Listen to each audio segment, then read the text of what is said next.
Hey everybody, welcome to SchollyLife. Real excited. We've got Ronnie Schneider with us from Bloomington, Indiana, Bloomington High School South, the #1 player in the whole country for his recruiting class 2013. Next year he's on his way to play tennis at the University of North Carolina. Ronnie, thanks for joining me. Thanks, Ross. Thanks a lot for having me. All right, so you got done with recruiting a little bit early. You won Kalamazoo in the 16s. You're one of the better Keep players. growing. How do how did you get so good? What makes you so good? And obviously, I've seen you play. I know a lot of it's mental, but what do you attribute to? Yeah, you kind of hit the nail on the head there. A lot of it is mental. And I think, there is a little bit of a block there with the height, but you just got to learn. I learned to get around it, and I am still working to develop my game. I think a lot of it is, for me, it was developing a weapon in my game that wasn't just mental. I think once I hit like 15 or 16, I think my strokes really just started developing. I was gaining power off both sides. And I think what started when I was younger was the mental, knowing that, even those guys are much bigger, much stronger, I would be able to compete with them and just getting over the fact that almost everybody that would play would have an advantage physically on me. And as that kind of developed, and I completely, I'd say like, once I turned like 15, 16, I completely believed in it wholeheartedly. And then from there, I was able to go on to the physical aspect of my game. I really started hitting the weight room a lot, conditioning a lot more, agility, everything. And I think that all has paid huge dividends because I can see when I could map it out. When I started working like full time with a trainer, getting in there and working out 3 to 4 times a week, weight 3 to 4 times a week, I can definitely see a difference in my game, and you can definitely see a difference in my results. So I think it was, the combination of the mental and then the physical part of just, getting overall stronger. Because if I'm out there, not if I'm not strong, then I'm really just gonna get overpowered. To get balls that are above my shoulder, balls that are, I have to hit so many balls up here.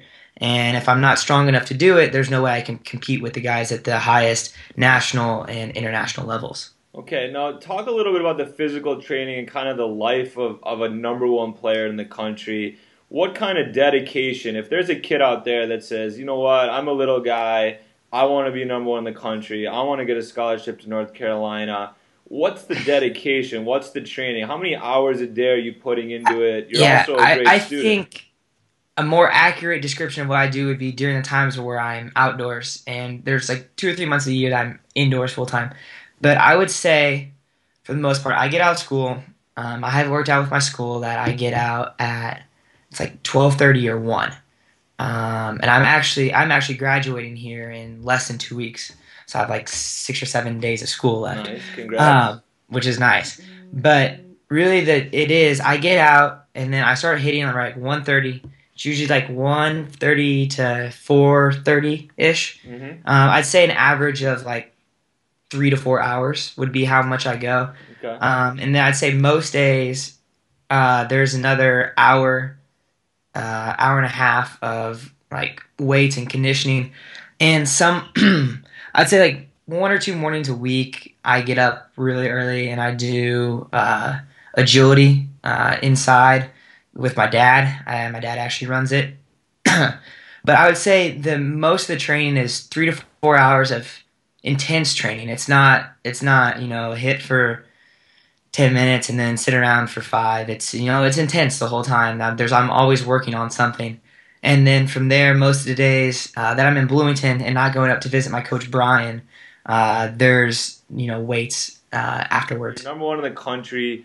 The USTA, you probably could have gone down to Florida to train with them full time. You could have left for an academy. You could have left for warmer weather. You're not in the hotbed of junior tennis in the United States, yet smaller guy beating all these kids at the major tournaments. Some of them are getting funded fully by the USTA, and you're picking them apart out there on the court.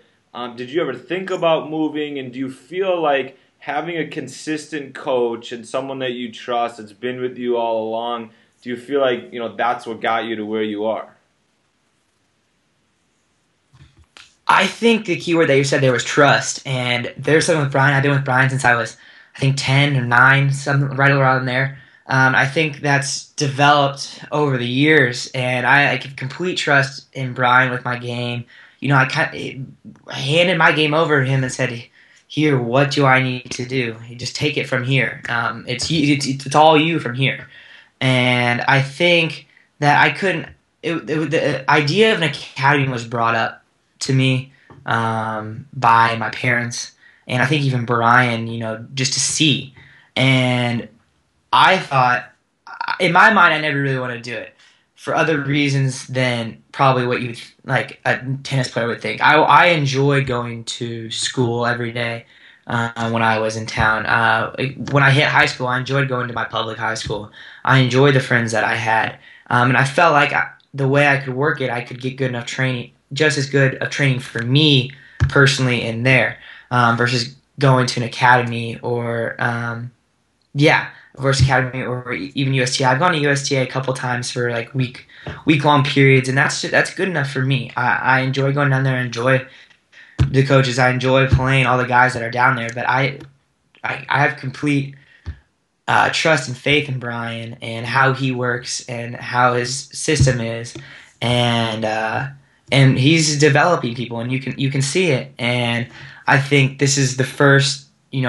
What he has now is the first wave of people coming through, the big national level, and I think he does a great job. And he actually was just given the National Coach of the Year award, and I think it was completely deserving. What advice do you have for the kids out there as far as just tennis advice, academic advice, social advice, the sacrifices you've made? I mean, what would you tell a 12 and 13-year-old out there that says, "Hey, I want to be you"? I think that I think it would start with that to keep a good base, to keep a good head on your shoulders. If you have success early on, you can't. If you have success, you can't get a big head about you. You could be the top guy in the country, and when you're 14, but to be honest, that doesn't mean anything. Even me now, the fact that I'm number 1 recruit in the country or I've been number 1 in 16s and 18s, it doesn't mean anything. To me, it's just. I mean, it's nice. It's something when I finish tennis, I'll look back on and say, wow, that was pretty cool. But for now, it doesn't mean anything to me. I look as something like goals that I have set goals to keep making better. Like the first ATP point, I haven't done anything in professional. I haven't done anything in college. Okay, talk a little bit about your goals coming up. What are your goals here in the near future before you get to college, and then what are your goals in college? Well, like I mentioned before, I'm graduating here in a couple weeks. Like less than 8 days it is now. So after that, in March, I'm going to go to the two futures in California. April, there's 2 futures. In May, there's 2 futures. So I'm going to play a lot of the futures circuits. And then in May, I'm going to do a summer session at North Carolina. And then when I come back from that, I will do futures and then Kalamazoo. So I don't know. A short-term goal I could say would be to get an ATP point. I think that's I think that's something to shoot for. I've played 2 futures qualies in my life, and haven't been able to get out of qualies yet. So I think little steps with that, and I definitely think this is a good time to go out and train with people that are trying to make it and get a good training in on a day-to-day basis. And every hit that I get there will be good. Just trying to take advantage and try to embrace the atmosphere with it, and try to make myself in those 3 months after school ends, to really make myself a better player, and especially going in to North Carolina. All right, so go get your first ATP point. Hopefully I'll see you out here in California. I appreciate your time, and we'll talk soon, bud. All right, thanks a lot, Ross. Thanks.